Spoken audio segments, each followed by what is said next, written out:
Yes, I will.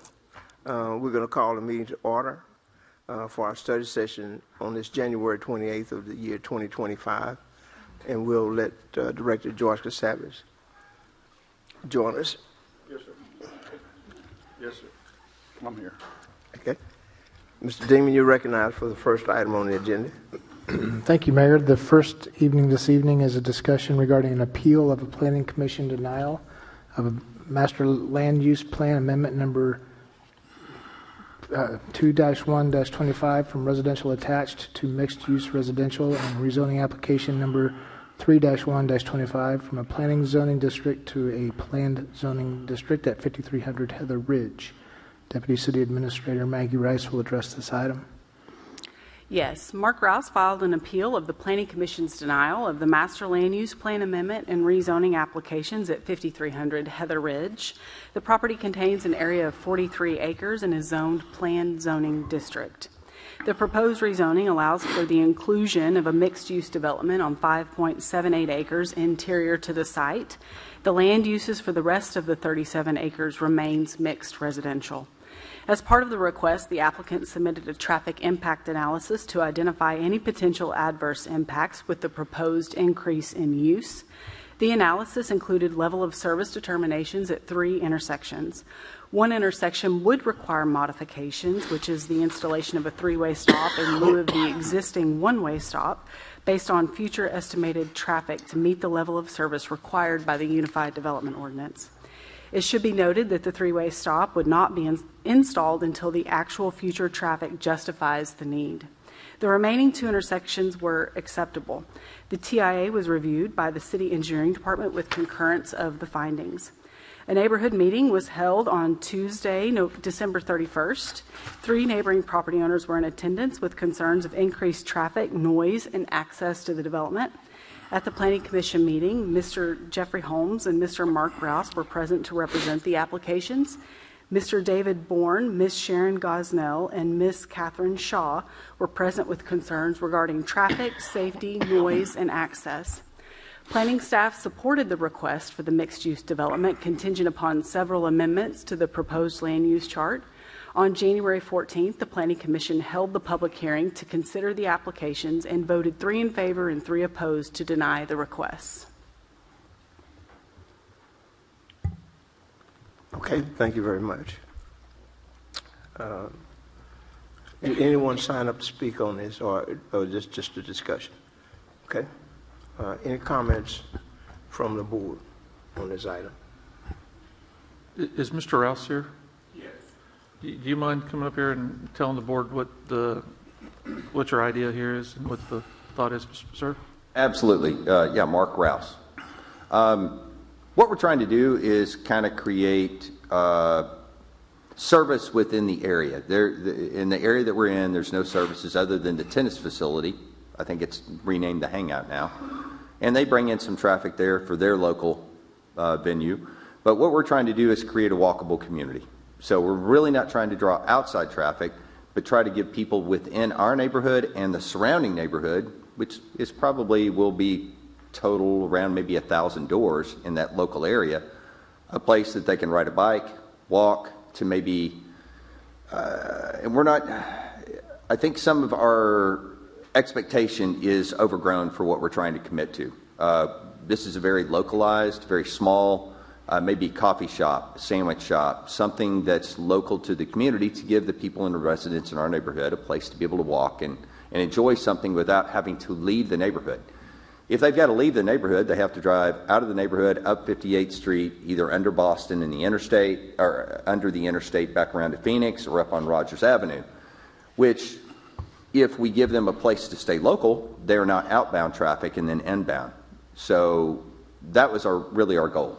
It's not to create something where we're drawing outside traffic into our neighborhood necessarily, but to contain the people within the neighborhood and give them some local amenities. Walkable, which was mentioned several times in Planning Commission even before we came up that same night, they want walkable communities. Well, if we don't have some resources or some place for these people to go, it doesn't stay a walkable community. Traffic has been a concern with some of the residents, and Traffic's always a concern in this area. We've done the traffic study. We actually have somebody from TEC here that's done the traffic study that can back up our numbers. I can't say it enough. Our intent is not to increase the traffic necessarily, but to localize the current community neighborhood to give them local amenities. Okay, thank you. Any other comments? Mayor, I have a question. Okay, Director George Casale. Define walkable to me, 'cause does that imply that there'll be no vehicles in that area? They can drive in that area? Well, to this particular building, there'd be parking behind it, but no, you're not driving up. There's no drive-through window or anything like that. No traffic around the building. No, just walkable for us. Go ahead. No, go ahead. Come on. Walkable for us would be the neighborhood residents within our development and the surrounding neighborhoods to be able to walk theoretically walk. Walk to a business or a restaurant or whatever. Yes, to walk, ride a bike, not to get in your car necessarily. We don't want people to drive within our neighborhood or the surrounding. We want them to walk. We've got a property in Rosemary Beach, Florida, and some of my thought comes from this. So those communities you don't get in a car and drive anywhere. You walk 2 or 3 blocks to restaurants, local. That's the whole theory, is to get people outside. We're going to create several park areas and some dog parks within our neighborhood and give people a chance to just get out and walk, not to exercise, to get on their bike and ride through the neighborhood to come to this location, not necessarily to get in your car and go drive somewhere. Mm-hmm. Right now, if you are going to go somewhere to eat, or you want to go get a cup of coffee, mm-hmm. or you have to get in your car and drive out of our neighborhood, up the road. Right. If we have some amenities local within our neighborhood, then we get a draw. We get people that will walk to those assets, amenities, not get in a car and drive to them. We've even gone as far as with some of the local farmers, and there's one right next to us on the backside of the neighborhood that grows vegetables, to have a farmer's market. Give those people a place where they can walk and come to those amenities. If we don't have this building, this asset, we don't have the ability to create some of these other amenities, opportunities for mm-hmm. people to have a walkable neighborhood. Yeah, I don't remember what was amended on this proposal versus the last proposal. I think because there were some issues with the. Yes, I think some of the things, grocery store and some things like that we have no intent of a grocery store. And I think the envision from some people is like a Harps grocery store. Mm-hmm. We can't put amenities down in this area that people are going to come to even if it was there. Mm-hmm. They're not going to drive down there to those amenities. So ours is a very light scale, low impact, low traffic. These aren't not a restaurant that we're drawing outside traffic to. I think a good, for instance, and maybe it'll ring a bell for y'all. I'm not sure if you're exactly aware, but the tennis facility, the Hangout, mm-hmm. they just got their liquor license. Mm-hmm. So they're going to have a little bar upstairs there, and they're going to serve pizza and some light foods, mm-hmm. things like that, finger foods. That's really about the extent of what we're trying to create. If our limitations aren't set per what we agree to with the Planning Commission or the Planning Department, that's our intent, is very small, very light scale. I don't know how to say it. We just don't want to draw in a lot of outside traffic. We just want to give the local community a place to go. Yeah. Okay. Thank you. Okay. Mm-hmm. Thank you. Any other, Director Settle? Mr. Rouse? Yes. A couple of questions. I'm listening to what you're saying now, get a better idea now. So you don't foresee semi-trucks, using to load these businesses or XYZ? You don't see anything like that? Oh, absolutely not, because we won't have anything that would be big enough impact to bring in something like that.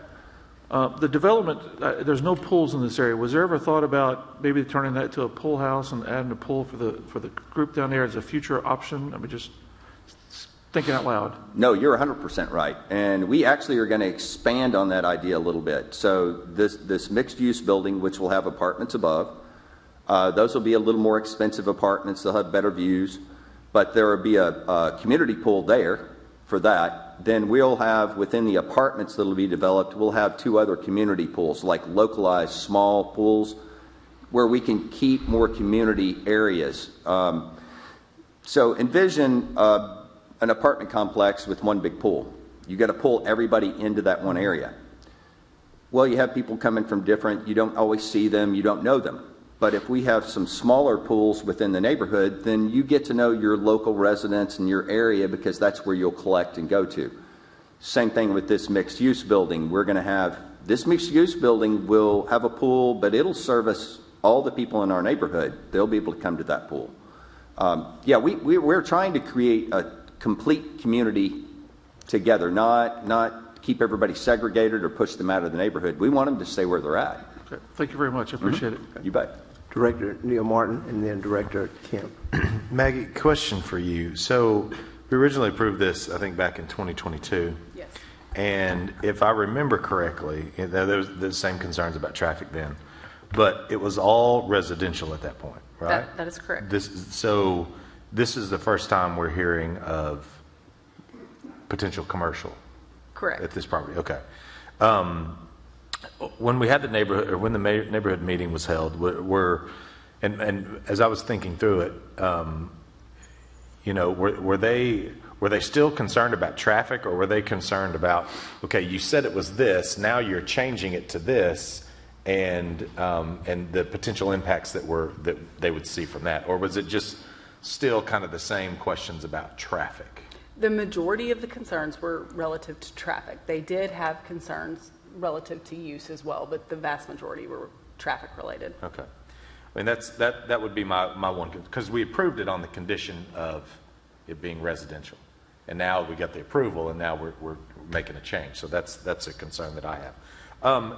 Did I see also, when I was going back and looking at my documentation from 22, wasn't there a road going, was there supposed to be a road going back to Horseshoe? No. Never? No. Mr. Rouse originally, or his agent originally, talked to those property owners. He does not own all the way to Horseshoe. All the way to Horseshoe? Right. Which is now a private Which is road. now Lee. Right. Yeah, you'd have to go all the way out. And, Right. and there was, a road was not going to be able to. Okay, so that was never on the table? No. Okay. And then let me see. Well, I don't know if it was in the packet. Who voted for this on the planning? All right, and a couple people had to abstain, didn't they? No, we had 3 people absent. 3 people absent. Yes. So that's really interesting to me. Yes. Because I feel like, unless somebody would have abstained, we would have got a maybe a different outcome. Can you give me who voted for it? For it, Yeah. Commissioner Wilson, Commissioner McCaffrey. Oh, I'm sorry. Commissioner Wilson voted against it. Let me tell you who voted against it. Okay. Commissioners Trumbull, Wilson, and Marshall voted against it. Trumbull, Wilson, and Marshall. Yes. And who abstained? Or who was not there? Commissioners Hannah, Taylor, and Coleman. Coleman? Okay. Okay. Thank you. Director Kemp. Thank you, Mayor. 2 questions. One, Neil's already answered, so I was just going to reference the land behind it. You know, I look at a lot of forest, and I used to, as a Southside student, drive that road that we've now have straightened out in the backside, but that's answered. The second one is there any sort of policy when you have some situation like this and some commissioners weren't able to attend for the reasons they have, to contact them for a proxy review of this to give their input to the matter? No. Okay. So state law requires for these types of changes, anything that requires an ordinance, text amendments, or zone changes, that a majority of the commission vote in favor, be yes votes. So that, since we have 9 on the commission, that's 5 yes votes, regardless of how many people are in attendance. And then finally, probably the last one I have would be, I mean, I look out tonight, there's not just tons of people here. Is there any residents that are here that we could hear from on the matter? I could. Just there are those from there. I just thought maybe it'd be good, but I don't know if that's the board's discretion or what. So I'm good with it. Okay, why don't we just, so hold your hand up if you were opposed to the rezoning. Opposed? Okay. Is there anyone here that's for it other than the developer? Okay, let's see the hand back there. Okay. I didn't see your hand either way. Do we want to allow one of the people that were, I didn't see Joe's hand either way. I have concerns, but I can't say opposed or for. I just have a big concern about. Okay, why don't we have one person come up and share your thoughts? Can I? Yes, come on. My name's Sharon Gosnell, and I live at 4931 Hartscrabble Way. And yes, I've attended many of your meetings, I'm sorry, since the 2022 issue. I, at this time, am more concerned about not just the traffic, because yes, it can be resolved by the sidewalks. But my fear is, in a couple of things, the PZD was given originally for the change to give these duplexes, row houses, duplexes, townhouses, whatever they are, back way, private alley access to their units. Now, we already know about who is responsible for alleyways, that's becoming an issue. So y'all gave the PZD zone out of the residential 1 or residential -3, if I'm not mistaken, measure multiple family 3-acre units to condensed, compressed units, so they can build all those units down there, and they needed back alley access to their units. So they got the PZD for that. Now the PZD is being changed to add the commercial. I understand and I agree with some of the commercial. I do not agree with the commercial that allows after the fact or with the fact housing attached to the commercial units. If it's going to be commercial, it's going to be flower shop, offices, or whatever the commercial is, it should not allowing residential to be attached to it. What's your reasoning for being against that?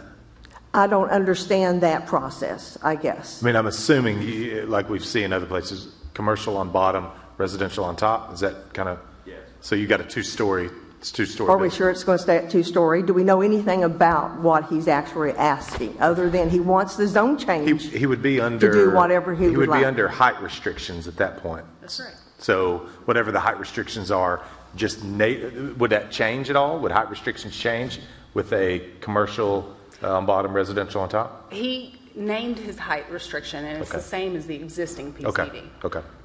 Okay, so maybe a couple floors. Okay, I do know there's an event. I mean, I don't know exactly what he's actually going to develop there, I guess. But if you've ever been on Rogers Avenue and you're by Arts Barbecue, and you turn right there at that little unit, you have the housing unit right above all that little rental, nail salon, and all that mess. I don't want that.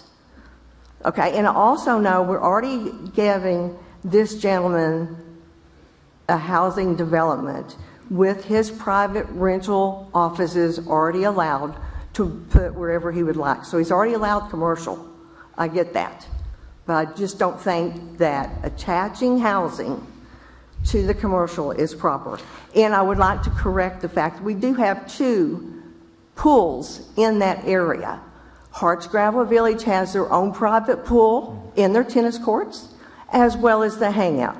Had a pool. Why they didn't open it last year, I do not know why.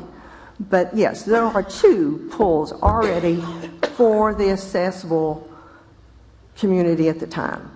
Now, another fear of mine is we get this commercial there and these buildings go empty, and we have empty rentals again for commercial. Okay? Can that neighborhood really sustain profitable family businesses? Just that little bitty community? We're going to walk down there enough? And when you say our neighborhood, do you live down there, sir? No. Okay. Just wanted to make sure. How much of these for the resident or the commercial and residential? How much is the rent or the purchase price for those units?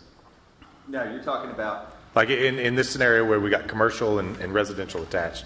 Right. So the mixed-use building is going to be commercial on the bottom floor. Yeah. I think the total square footage, what did we say, it's like 26,000 square feet on the bottom floor, so it's not huge. Yep. But it does have apartments above. There's 2 levels, so there'll be 3 stories. We're allowed to go 3 stories on the other. But this is a more modern type building, so it's not high-pitched roofs and things like that. But your question was? Rents or prices to purchase? Now, those won't be for sale. Those will rent the rental units. And I do want to say, I think this is part of your question. The density through the neighborhood doesn't get increased by adding the commercial units. We only have so much sewer capacity, so we're limited on that. We could actually go higher on density per the 24 units per acre in the acreage we have.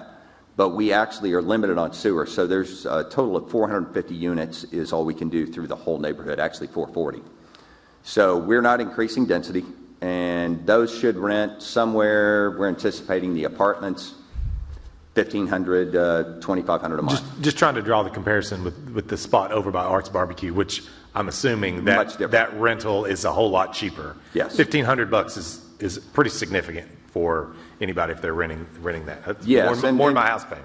Yes, and standard apartment rental through the development between a 1-bedroom to a 3-bedroom is $800 to $1,800 a month for a 3-bedroom. So, no, these aren't Arts Barbecue type situation. This is going to be very upscale and very nice.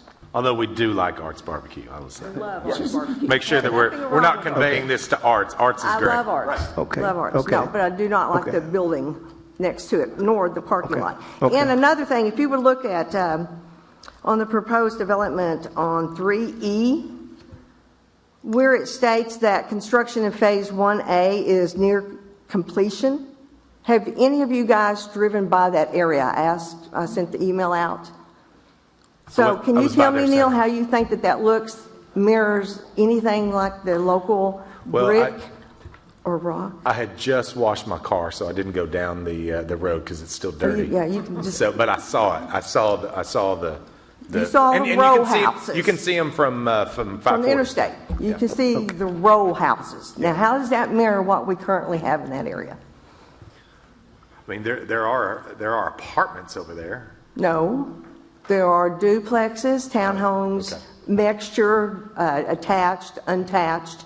I think we do have a townhouse that has a triplex right there at the stop sign before you enter Hartscrabble Village, over closer to the interstate. But remember, this is a dead-end area. Yeah, we can walk down there and bike, but just with the liquor license at the hangout, the traffic's increased tremendously. And the parking and the drive on Gary, trying to get in and out, is beginning to be difficult Okay. because people park on that side of the Okay, street. okay. But remember, Thank you. private alleyways. Thank you very much. Okay. If there are no further comments from the board, I think this just goes to the Tuesday night's meeting. Is that right, Right. Jeff? Yes. right, okay, thank you. We'll go to item number 2. Thank you, Mayor. Item number 2 is review the proposed departmental cost allocation study. Our Chief Financial Officer, Andy Richards, has been working with the local accounting firm to review the allocations that we use through our budgeting process and to distribute our expenses through our relative funds. So, Mr. Richards.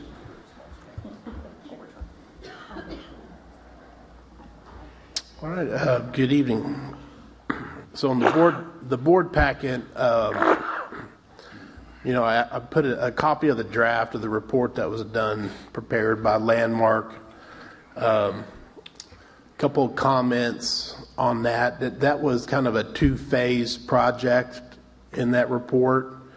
So you notice like the first section of that report detailed the 2022 expenditures and calculations of an indirect cost rate. So that was done to see what an indirect cost rate might look like for the city, in particular interest to see if that would benefit us in some of our grants. So you see a lot of those rates came out to about 10.63%. The de minimis rate that we can charge grants for administrative costs was 10%. as an automatic 10% without having this cost rate study. And then this past year, they actually increased this de minimis rate to 15%. So that first phase one just kind of, that was a, kind of a research that we did to see if that would help us to be able to charge more of our general administrative costs of the grants. But I think utilizing the de minimis percentage is more beneficial to the city. So that was that first section. The second section that cost study dealt with, I think the things that we're more concerned about tonight which are the direct allocations that we use in our budget to allocate, the certain departments in the general fund or certain programs and their costs to the other funds in the city. And so those percentages were detailed in the back of the report. Those were based upon statistics that were gathered for the 2023 while it was being performed in 24. So we used 23 data and different methodologies for different departments, which was described in that report. And so that was a draft. I also gave you a summary of all the allocation percentages. I gave you a copy of what we've been currently using for the past several years, I think all the way back to 2016 or 2015. And then I gave you a copy of the percentages that were determined based upon this study, and then another schedule that showed the differences, the changes by percentage to each fund, each budget program, how that would be changing. And then this morning I sent you by email what we have up here is, we used took these new percentages and determined what the financial impact would be to the 24 amended budget as well as the most current 2025 revised budget, and did a little comparison to show you how the costs would be reallocated between what the percentages that we're currently using for the different departments and the ones that were calculated in the study. So that first section shows the expenditures for 2024 amended budget. The expenditures are in the left column there.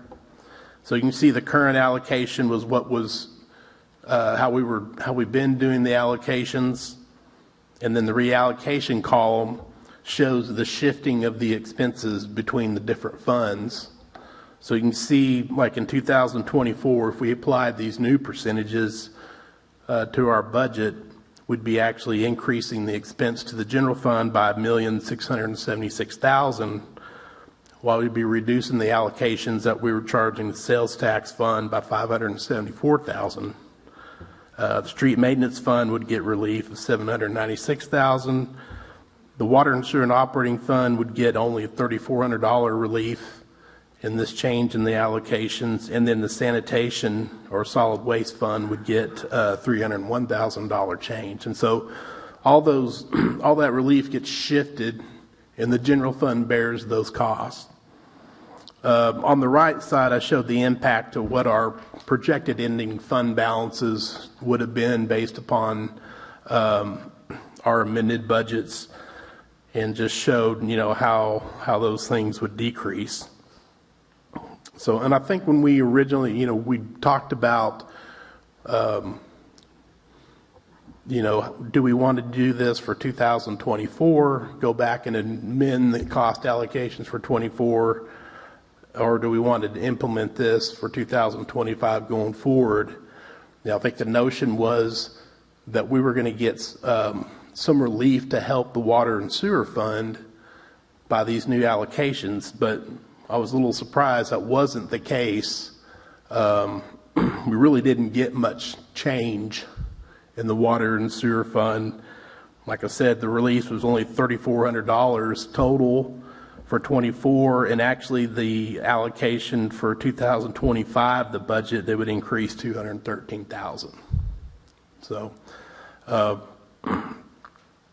so that notion, I think I guess I would recommend that we implement it in 2025.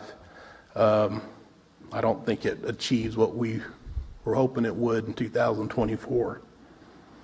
So a couple things I want to point out. So this, this is my one page. Just give you here's what changes it does to the budget.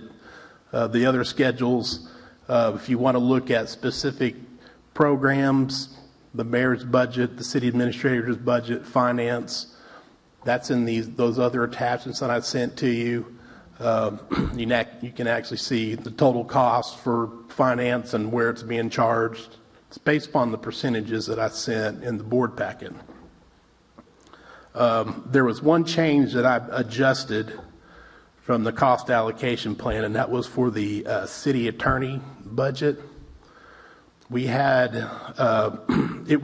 we use the same type of allocation, the number of board items as the statistics to allocate those. And typically all 4 of our operating funds and the sales tax fund have those type of items. The only difference for the city attorney and the work that they do, they direct charge the work that they do for the sales tax street construction fund and also water and sewer, because it's primarily project construction cost related. So those departments are actually getting direct billed for their own legal fees. And so I reallocated the percentages, just a pro rata allocation, and left those 2 departments out and just kind of reallocated the numbers among the other departments. So that was it. That's the only thing that I've proposed a change that was in the draft of that allocation plan. Excuse me. That's in these numbers, and you could see that in the distribution schedules and those other attachments. One other thing I want to point out, we've, if you look at the 2025 amended budget, what we've projected for the ending fund balance on this schedule here, you see a total reallocation of $3,181,000 to the general fund, decreasing that fund balance. So that's accumulation of reallocating 2024 and 2025. So if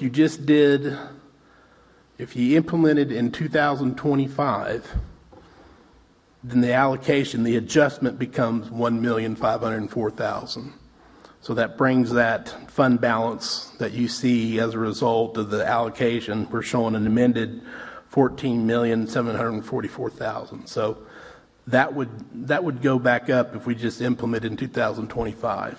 And so the only other thing I want to point out here, there was one budget amendment that was passed last week for the purchase of the building. That is not in these figures. It was not in the system at the time when I ran this number. So that was $4 million direct to the general fund. So, you can see, we've had a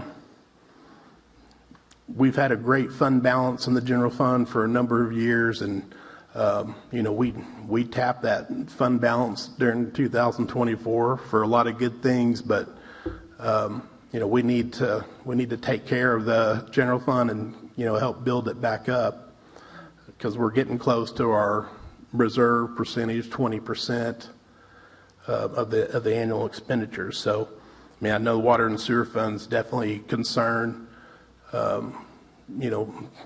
because of the consent decree, but the general fund also needs a little attention too there. So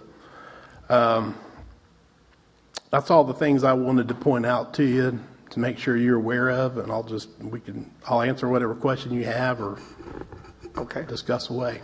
Okay, thank you very much. Director Settle, and then Director Christina Kusavich. Thank you, Mayor. Thank you, Andy. Appreciate your due diligence on this. When we look at what's going on, some of us, the reallocations, but you're looking at 2023 data. Why didn't you look at 2024? A lot of FMS projects were going on. 2023 was kind of the tail end of the COVID money. Why did we look at that when it was more heavy with catching up with projects versus a normal 2024 year? Because they were actually doing the study during 24, and so we chose to do 23 because it was a complete year from January to December. But that's kind of a COVID in 2021, we played catch up in 22 and 23, so it's going to be skewed a little bit to those COVID numbers because we played a lot of catch up with water and sewer projects, other projects. I mean, if you look at it, that last year was probably a normal year, 2024, compared to probably matched like 2019, 2018 as far as normal production of boarding stuff. My issue is when I was at the Municipal League a couple weeks ago and talked to other mayors and board members. A lot of their basic governmental services are funded out of general fund.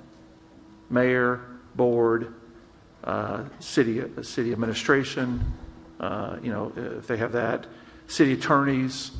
So to me, I think those are, and what bothers me is sustainability is funded out of water and sewer. How is sustainability tied with water and sewer? I just don't see it. So to me, I look at those four and sustainability and say those five should be strictly out of general fund. Basic government services should be out of general fund. And that way, we put all that money back into streets, solid waste, and water and sewer, which would help alleviate potential bond covenances for water and sewer, helps with potential decreasing as much as we might need to raise rates or help with the funding in the sanitation department. So those are the core five. I had more on here, but after thinking about it, listening to what you said, Andy, I think city clerk does a lot of work with other departments. Internal auditor, I think it's almost, we look at those in the rears. What do they do for the year? And at the end of the year, maybe undo their allocation backwards and say they spent more time in water and sewer, they spent more time in sanitation, and those should be the allocations for those funds. So I get what you did and I applaud it, but I think that those five departments, mayor, board of directors, city administration, city attorney, and sustainability should all go out of the general fund. Okay, thank you. Director Christina Crisavage and then Director Neil Martin. Well, I would just like to add too, that we've cut the processing fees that we're not covering anymore. That was nearly $1 million, was it? Yeah. Well, Yeah, the total credit card fees was $1.5 million citywide. The $800,000 was from water was utilities. just what was being charged to water and sewer. So that's going to help several departments. Because if we hadn't been covering that, we would have missed our debt service coverage, correct? But that would appear that way. Yeah, if we didn't have those charges, yeah. That's what makes me so angry, because when we had Lance here and I talked to him and we had the consultants here and I kept saying, how can we cut waste? And everybody kept saying, oh, there's no way to cut waste. I mean, I had the budget for 5 minutes and figured that out. We paid these consultants and nobody else could put that together. I mean, it's frustrating. So do the 2025 numbers that you've got here, did those reflect us not covering those processing fees any longer?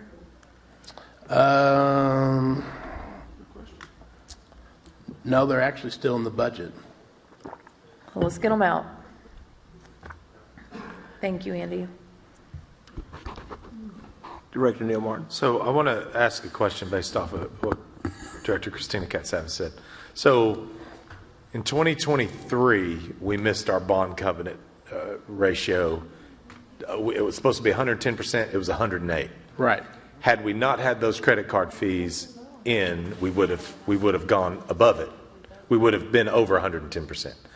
But the way I understand it is 24 was way under. Like credit card fees weren't going to cut it.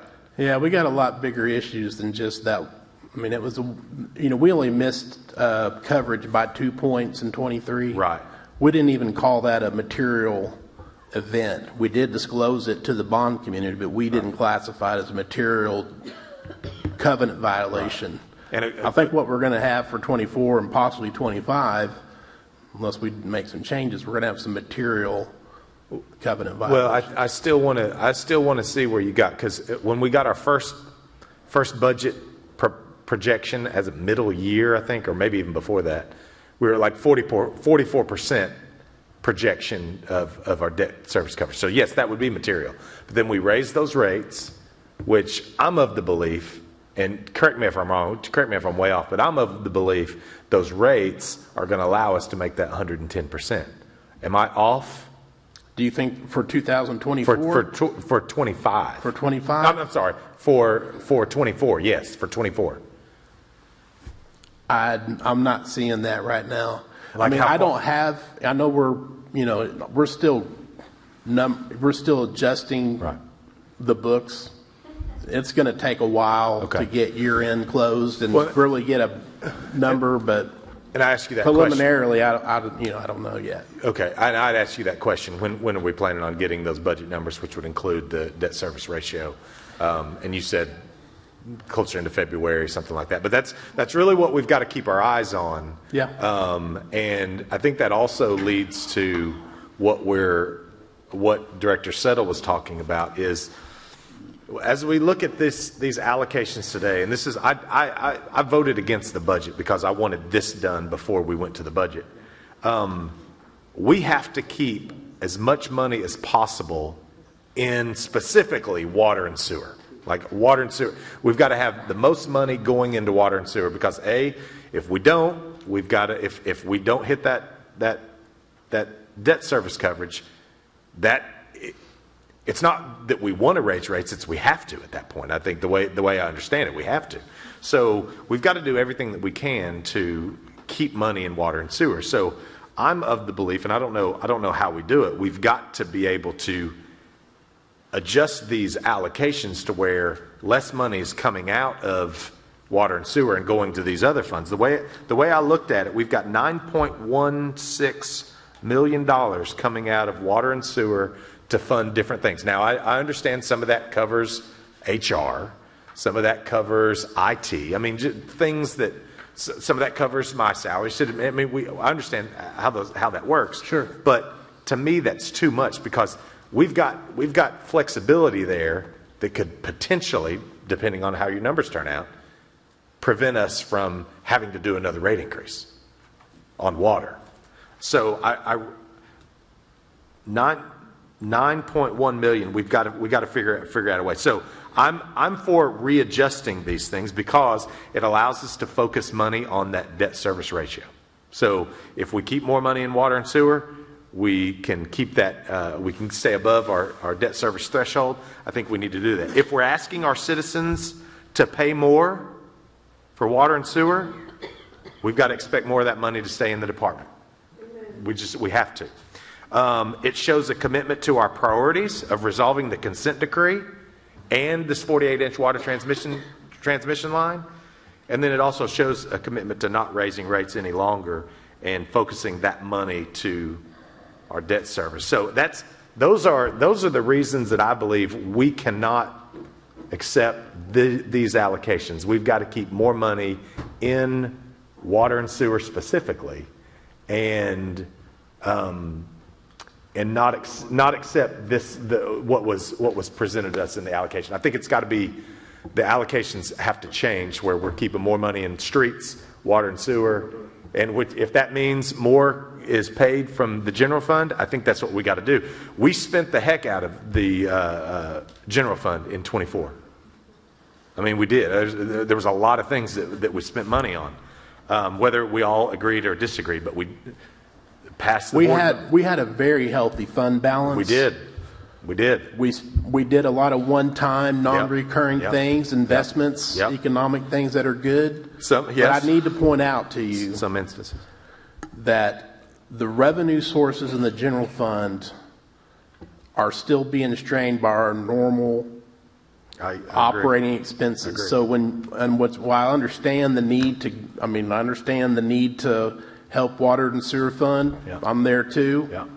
But I'm saying, don't forget about the general fund. I mean, No, I agree. We've got to be mindful of that. Which I'm We've got to balance all these We things. need to pull back on some of the spending in the general fund as well. True. So that's my belief. I don't think this allocation works for me. If this came before the board, I'm voting against it. So we need to have a better model of what this allocation would look like with that money staying in the funds. Thank you.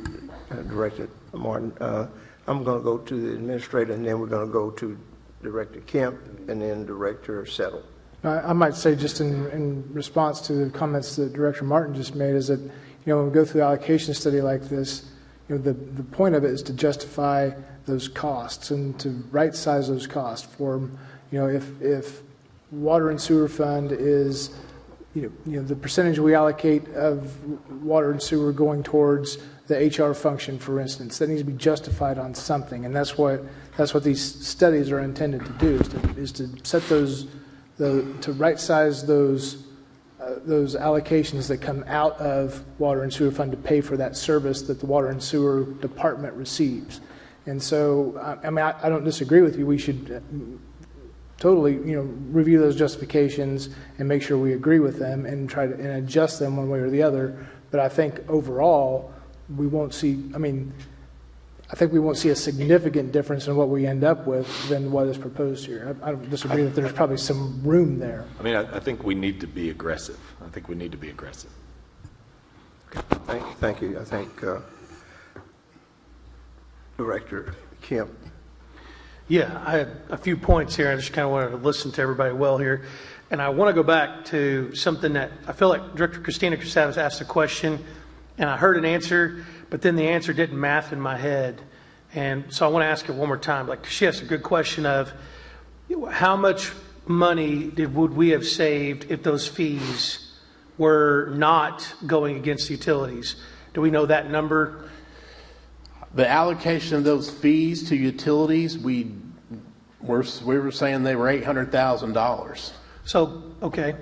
But if That's what I remember right. If I'm understanding right, based on the study I've had and just talking around and trying to do my due diligence in this, we were probably, if we were at 80% to our bond covenant at the end of 2024 in hypothetical math, and we had to get to 110%, we're roughly $6 million short of servicing the bond covenant. So I agree.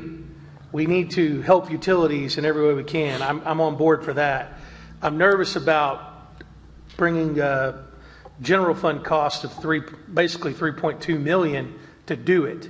So is there a way to go back and help utilities itself, but then it not going through the process of fine-tooth combing all of these allocations? Is there a stair step? That's one thought that I just want to throw out in discussion. And the other one is, like, is there a formal policy that the board has previously set in precedence for how much money of our, what percentage of a setback in savings are we shooting for in the general fund? Has that been set before? It's a contingency reserve percent. All funds have it set at 20%. So right now, if I'm mathing right, that before you mentioned the building being brought out of this, my math brought us at 22.4%, which is we're flying low to the ground. This is moving trees if it's an F-35. And then if we pull the building out, we're at 16.3%. So if we did all these allocations, pulling out the $4 million City Hall purchase, which I think was a good move, I'm just trying to say we're dipping low. And so I'm saying I agree with your sentiment too, that we've got to watch this general fund because if I'm understanding right, then that could potentially, I know you're still closing books, put the end of year fund balance at $10.7 million, which now we're talking about numbers that are like back to 2015 when Whirlpool closed and we had 9 million. And there are things that happen once we hit those thresholds. What are they? We hit no capital projects. You hit certain thresholds, no capital projects. We stop capital projects. Next one is we start the cuts and then layoffs. Yeah. So I really personally don't want to see us get to that point. And so I think we've got to stay in my head. Somehow we got to work this problem, but going under the 20% or even going under this 22.4%, to me, feels like buzzers are going off and I hear red line pull up. And I'm just making sure, because then we're making cuts and in trying to do well, we you know, we're throwing good money after bad in that point. It makes me nervous to think about it. So I was like, can we look at a stair-step idea, or can we look at bringing some sort of allocation to this in some other way? So I'll pause for now. Thank you. Like Director Settle, were you next to the key? Yes, sir. Thank you. Just to give the board some quick math, total, if you took the 5 areas that I said, would be $2.32 million. So the non-general fund allocation of the 5 areas I talked about, mayor, board, city administrator, city attorney, and sustainability, total of non-general fund allocations, $2.3 million. Of that, $1.2 million is water and sewer. So half the allocations of those 5 departments is out of the water and sewer funds. Just right there. The other ones will be out of streets, street tax, and solid waste. The other $1.1 million out of those 5 departments. Just to my point, though, that would put us at on these numbers, $8,400,000. I'm not disagreeing with your numbers, but I want the board to understand, you know, we also going to have a big month next month, and we got a vote in May. Yeah. So, a big month for what? You're talking for sewer We got a rates. sewer rate discussion next week. Yeah. At the 3.5%, which we told the federal government we do, and if we don't do, that's going to pretty much cause chaos. And then we've got a sales tax vote in May. So I get what everybody's saying, but there's also a time where we got to make some hard decisions. So why are we even having a public hearing if the rates are going to automate? I mean, if the rates are going to... Well, because that's it's by law. But I just want the board to understand the math. I mean, do we have to make a change today? No, we don't. We could leave it like it is and run it out for a couple months and see where the money comes. We can make small changes. We could cut it from 47% to 40%, or to 30% or 10%. You know, it's our budget. It's our decision as a group. That's true. Director Savage? Well, I would say this is why I was not in favor of fully paying cash for the building, because I think they were offering us 5.5%. That money sitting in the general funds drawing, what, 5.25%? 427 right now. But I think we're going to have, you know, they're still expecting more rate cuts for the Fed, and that does impact what our returns are. So, so 5.5 is, you know, a little bit higher than what we're Okay. what we're saving. I thought yeah. we were getting 5.25. I didn't realize We that. were back in last year in the good old days, you know. That ended quickly. Okay. Thank you very much. Did you have anything? I'll also say, I mean, Andy had talked about, perhaps, not retrofitting the allocation that we do to the 24 and focusing on the 25. And I agree with that, because we have opportunity to manage those expenses. I agree with that. Leave the 24 alone. Right. Mayor, can I have a quick question? Yes. Andy, so what's your forecast for the rest of this year, revenue-wise? Revenue-wise? Yeah. I mean, as far as like our sales taxes and what yeah, we're going to exactly. do? It's all revenue. Is it going to be flat again like it was last year? Or? If I had to put some numbers on paper, that's what I would say. But, I'm optimistic that, we're going to have some growth sometime, with the things that are going on. I mean, when do we reap the benefits of all these building permits that were done last year? We should have some economic growth. What really is the impact of the FMS project once it starts getting going? How long does it take for us to realize those? Well, and just but for now, there's nothing in front of me that says we're going to have growth right now. Well, and just as a reference, flat is still a record. Yes. I mean, 23 was the record. Mm-hmm. If 24 is flat, we're still at a record. I mean, record territory. So we're still where we've never been before. So I mean, I think that's good, and when we've got growth that is potentially happening. So do you think we have a revenue problem or a spending problem? Well, I think we have a spending problem. I agree.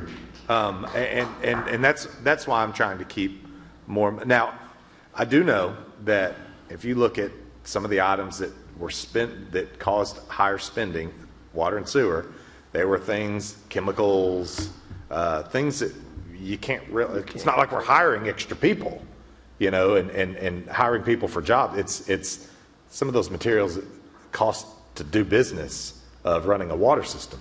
So I see that, but also as we, you know, if there's something we can do, if we're saying, citizen, you have to pay a higher water rate, and citizen, you have to pay a higher sewer rate, we need to be doing the same thing. We need to say, well, let me back up. That's not what I meant. We need to be saying, hey, we're trying to do the things on our side to prevent you from having to do another water and sewer rate. Yeah. So that's my opinion. Okay. Inflation has definitely impacted us in every department and almost every category. You know, we had like a 9% annual inflation in 23. I mean, that's staggering. Well, and that might play, you know, play into sales tax revenue in 25. I mean, it might be down a little bit, but it's down because inflation is not as high. True. Director Kemp. One statement and then a question for you, Andy. I would say the amount of water leaks that we have right now is still a factor. I mean, even though the cost is there, it is costing customers. And we're not actualizing that cost. And so that's the part that I'm nervous about on making sure we're doing what we're doing here, knowing that that's going to cost us money to fix. And it's not going to be cheap. But at the same time, there's this kind of catch situation that we've got to fix those leaks. And then the second part of the question I have is, this is just a scenario to propose. So whatever number you come back in here with on the servicing the covenants for the bonds, let's say whatever that number could be, and it's under. If we fail it, what is the outcome? Let's say you come in at, it's 103%. Not even close to the 110, but it's 103 or whatever. What happens next for that? Is there an impact for that? The next thing that happens is, I would guess, Higher if we interest failed rates. it one more time, we might go another year before potentially our bond insurer or the bond trustees come. You know, but the other thing is our bond credit rater, the credit analyst will review our credit at some point in the next year or two, and if we haven't taken the steps in the water and sewer fund to have a plan to address the consent decree and have adequate revenues and taking those type of steps, we'll have a bond downgrade. And when we go to issue those $300 million of bonds that we need to finance, you know, those things, it's going to cost significantly more. But to the point, unless they're sales tax revenues, those are different bonds. Those are rated differently. But if they're revenue bonds for water and sewer, it's going to hurt. But just to Director Martin's comment, Director Martin, you were talking about we may, with these rate increases, meet our coverage in 25. If we can meet 25 and we know that, hey, we had 2 years here, but by the third year, because of the rates that did pass, if it goes well, maybe we need to just know that the board did handle business, and why go back and back allocations if we know that going forward we feel optimistic about meeting the covenant. In other words, why hit the general fund at all with this if we fix the idea going forward? My whole thought is just the citizens have been asked to pay more from water and then coming in on sewer. And I feel like the city needs to give some back also. I'm totally with you. My question would be, what if that money, though, instead of going back to allocate to get the higher percentage, goes to fixing water leaks? Well, which would still honor the citizens. So I'm going to, as part of our officials forum next week, I'm going to ask a question about employees and equipment for water leak remediation. And we need to get some information about that. But I think, yes, Potentially, yes. If that could stay in, or if we could do something that addresses something in water and sewer, like directly water leaks, I'm all for it. I'm all for it. There's some things that don't math in my head over the course of my time on the board as it relates to water leaks. Yeah, and that's what I'm just saying. It shows us tightening our belts by fixing the leaks. Yep. It takes away the obvious. It helps the public perception in general, and it's saving dollars, even if it's the 11 million number that's been talked about. 11 million is 11 million, and I think it appropriates that versus throwing some money at it, and if it doesn't meet our bond covenant coverage, then it's like, well, we could have held on to that to fix the leaks. That's just what's in my head. Whatever it takes to allow more dollars to go to water and or sewer, I'm for. Okay, thank you very much. If there's no further discussion on item two, let's go to item 3. Item 3, the board asked for a discussion, a study session regarding potentially moving the first study session of February, March, April, and May to be held in each of the different wards. Staff has looked at that, both starting that 4-month process either in February or in March. I think our preference would be to start in March, however, that's at the board's discretion. But the city clerk has done a little checking in terms of identifying potential sites in each of the 4 wards for those meetings. The proposed locations, for Ward 1 at the Bakery District, the Ward 2 at the Elm Grove Community Center, Ward 3 at the Fort Smith Senior Center, and then Ward 4 at the Fire Station number 11. Welcome your comments. Okay, thank you. Director Settle. Thank you, Mary. This was the idea I brought to the board. We used to have ward meetings every so often we go in a ward. So this idea kind of was that thought process is the new board, get us out in the public. The first study session every month is the Citizens Forum. Allow us to have that Citizens Forum in the wards so the public can speak to us. We'd ask administration to have a short agenda, maybe 1 or 2 items, so we're not there for 3 hours, and then a Citizens Forum. And allow the people that don't want to come to Blue Lion, feel like, but they want to be heard, to come to those meetings. Gives us an opportunity to be out there, listen to them. So I'm good with starting in March. I think that's a good option. Gives you administration time to get everything ready. I like the location. So this is, I think, will just get us out there in the public and let them come. We go to them. They come to us often. We go to them. And we have an opportunity to listen to our citizens and do it that way. Okay, thank you. Director Christina Casales. I would say when this was first proposed, I really wasn't quite sure what to think about it, but I've heard recently from some citizens that are elderly that they don't feel comfortable coming here. They don't understand how to navigate the one-way streets, or they worry about parking, things like that. So, I think I'm on board with this, to try it out and see how it goes, and see if we can turn out some of our citizens who are elderly who may not otherwise be able to participate. Okay. Thank you. Any other comments on that? Director Kim? I'm optimistic as well, and I like the idea that the Planning Commission can have an opportunity to try utilizing this room, as a lot of people wish they could see the Planning Commission meetings information more, and it gives them the opportunity to use this.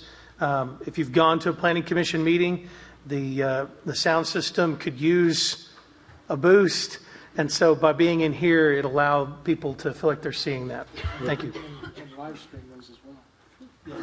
The only question for the administration is the Bakery District is great. It's downtown, but it's close to here. To me, I thought I almost, if there's a way to go to the university, or since you're located for Ward 1, I think it'd be great.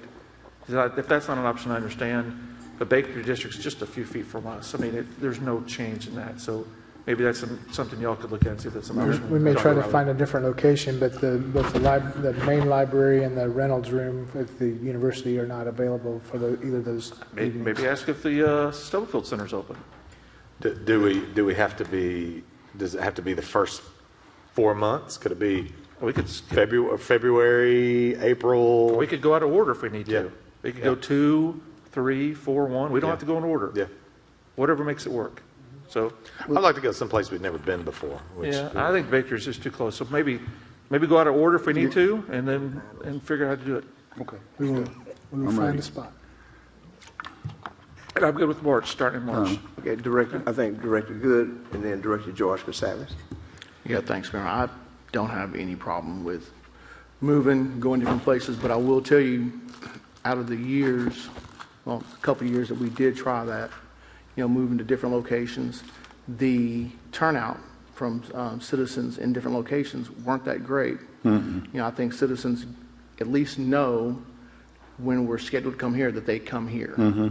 We did have instances where people, had said, well, we didn't know, where was the information to tell us where you were going to meet, where's the public input. I don't know how many people would actually turn out or not. I'm just saying that, I've heard from a couple of citizens who have concerns about moving outside of here. Again, I'll meet and do business wherever you guys want to. But if we're doing this to get in the public, I think we do that, being here or anywhere else we go. I mean, if you go to Walmart, that's where I have a whole lot of my public meetings at. You do your shopping on the weekend and you're in there for a couple hours. But as far as going to different locations, I really don't care. But honestly, George, do you remember how few people turned out at those different locations? It was awful. It was terrible. It was. It wouldn't work. Bad. Yeah, it was awful. And we have more staff there than we do citizen participation. And of course, they're moving all their stuff in their vehicles on their time. Again. Yeah, but we're not doing staff. We're not right? doing staff. We're just doing a study session. Okay. We're not doing a board meeting. We're not doing Okay, all we'll take that. staff out of the equation. Everything else I said still holds. Okay. Well, Go ahead, George. thank you. Sherry, so what are we going to do about sound system if we do that? And what about the live streaming? Live streaming would not occur. Would not occur? Why? No. Well, it's not set up. So we don't have live streaming. We won't have any sound system. We would have to audio record the meeting, which I would just do on my phone or my iPad or the little recorder that I have. But state law does require it to be audio recorded. Okay. Well, I tend to agree with Andre. I mean, y'all remember the ward meetings? It was embarrassing when you had more staff there than people. I'm happy here. What were the ward meetings? Was that in addition to or in place of? It was like a Monday night. Yeah. Monday night, Thursday night, addition to the board regular meetings. Yeah, I'm happy here. I think it's a lot more work on staff and Sherry to hog, get everything done. And just, this is home to me. We even have a kitchen. So. Well, I'd say give it a month or 2 or 3, and if it doesn't work, then we'll go back. People are more engaged than they used to be. I mean, the people I heard from said, I don't feel comfortable driving down there. I don't know how to do the one-way streets. I don't know where I'm going to park. There's some elderly people that are interested in it. So, I feel like we always overlook the elderly. I'm going to support this, but that's just my thought. Thank you. Okay. Any other comments on this item? Director Kemp? Yeah, I would echo Christina Casavis' comments, Director Casavis. Everything rises and falls on leadership. I think if we can get in front of this, sharing it, Josh does a great job sharing things. Most of us have social platforms you can share. The people that attend these meetings that have been coming can share. I think it's worth trying. If we did choose to not do that, I was going to ask a question about, is there any potential of us utilizing this back room for study sessions so that the Planning Commission could still try using this? Because I do think getting the Planning Commission's content and meetings out to the public is something that it's worth trying as well. No, if I might answer that, the intention is for starting in March starting to have the Planning Commission meetings in this room. And, thereafter, our study sessions would follow, but we would then utilize the back room. Josh has done a great job in terms of getting that room outfitted, and it's still in process a little bit. We're still waiting on a few pieces, but in terms of dealing with the sound attenuation, getting a PA system and some speakers, and setting it up for video recording, so we can still record the video and play on, do the live stream type of events. While all that is happening in here with the Planning Commission, the study session format, this evening included. I mean, we're sitting at a dais that's a little more formal than what we were used to having as a study session format. So I think that can be accommodated better with the way we can arrange that back room. That's what we intended when we came in here, was to use that back room for study sessions, use this room for planning commission when they conflicted, and then have our formal meetings in here for the regular business meetings. And it didn't work out because of the way the sound worked in that back room, but I think we've nearly got that addressed, and I think we're ready to try it. And I agree with you. The planning commission meetings do deserve to be in here. We have a quick question. Yes. So, Jeff, how many people will that building hold compared to our seating out here? The back room? Yeah. It's not going to hold this many, is it? Not quite as many, no, but it can be configured a little more closely. It's not going to be vastly different, I don't think. Okay. Okay, thank you. Okay, thank you. If there are no more questions on that item, Madam Clerk, you have a comment? Could I get 4 to concur to move forward with going outside? 1, To go where now? To go outside. For the alternate Have the meetings locations. outside? No, for the alternate locations. Oh, no, I'm not interested in it. We've got 1, 2, 3.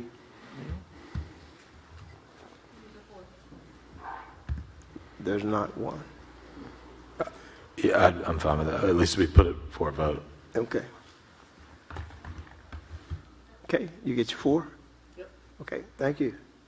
If there are no further discussions, I'm sure you reviewed the preliminary agenda for February 4th. With that, we will entertain a motion to adjourn. Mayor, can I ask a quick question? Yes, you may. Tuesday night's going to be a long meeting. Tuesday night's going to be a long meeting night, correct, Jeff? A lot of stuff, planning. Certainly has that potential. I would ask that the public hearing become the first item. I concur that, and that was going to ask, I was trying to catch as well. The other thing I would like to ask is making sure, what will that public hearing look like? Correct. Is there going to be ways to make this, is this a whiteboard thing where people can No, get they come feedback? up, they can sign up and speak. They have, But we have to present information. How will information be presented? That's a good okay, point. I see what you're saying. Yes. I might ask Lance to come. Lance happens to be here, so. But also we've had some discussion, and we'll confirm some of this discussion in the morning. We have a staff meeting to sort of discuss this very thing. But all of the things that we intend to do to try to make sure people feel welcome coming in, know where to sign up when they want to speak, and know exactly what the process will be. We'll have folks help direct them to the right location to get signed up. I'll turn to Lance for a second. Typically, these types of things go this way. The public meeting will be, or hearing, actually it's a public hearing. The mayor will open that public hearing. Those who have signed up to discuss it will have 2 minutes to come up and make their statements known. And it's not a QA time, it's just to make just like any other time. When everyone has spoken, the mayor will close the public hearing. At that point in time, it will be up to the board on discussion that they want to have. I will be here to answer questions, but the fact of the matter is the ordinance has already been put out to the public in writing. It's been put out through GovDelivery, social media, as well as being posted in the paper. So that is the kind of the whiteboard going over items with the public so that they have that in advance of that public hearing. So that is normally how that goes, and at the end of that time frame, that is, and I've watched a couple of other public hearings on wastewater rates, because water rates don't have to have it, from other municipalities, and that's how they've done it. I'll withdraw my request. You guys decide what's best for the agenda and make it work. That's all. I'll withdraw my request. That's what I'm saying. Director Kemp and then... Yeah, Mayor, I guess, and I'm not disputing that that's how that works. I'm more about the lines of, I'm already kind of trying to find a way to get in front of this in a way that is beneficial to build collaboration. We owe people that come into the public hearing a simple overview of what is the consideration, so that if they have never listened to anything publicly yet, they're not catching themselves flat-footed. I mean, otherwise they're going to come in and say, I don't want this rate increase. but have we explained any simple understanding of it? That's what I'm asking, is more like we owe that sort of explanation so that we actually have a good hearing of the opinion on the matter. Director Neil Martin. You know, I'm in agreement. We've got to explain it from the front, what's happening. Because right now, all they know is we're raising rates. I want to know why. I think we need to tell them why. This is the reasoning. I think we need to hear from the Sales Tax Review Committee that meets quarterly, that looks at, it is rates, but they need to know, we passed that 5/8 cent sales tax. Are we meeting our deliverable in terms of consent decree projects? Because this is related to consent decree. So I want to hear them. But I think we need to overview what's happening, why, when, where, all of those things, so that before anybody steps up to speak, they're not just hearing, we're going to raise rates. I don't want to raise rates. Everybody that walks in this door will say, no, I'm against it. We got to tell them why. I mean, there's got to be a reasoning why. So there's got to be some kind of understanding of what happened. So I want to, the water rate discussion, I didn't think was good. I didn't think that was handled very well. I don't want that to happen again. People are going to be against this, but they at least got to know why. They need to know the backstory. They need to know how we got to this point. A lot of people think we're raising water rates again. That's what I've heard. Yeah, right. So we need to break that out. People are saying, I don't want my water rates raised, and I get it. It's one bill, but there's a distinction between the two. So I mean, I think we've got to think long and hard about effectively communicating this to people, and hopefully, even though they're not going to like to hear it, at least they know why. I'm not just doing it just to do it. That's what people think. That's what I want to dispel. So we gotta have a good presentation.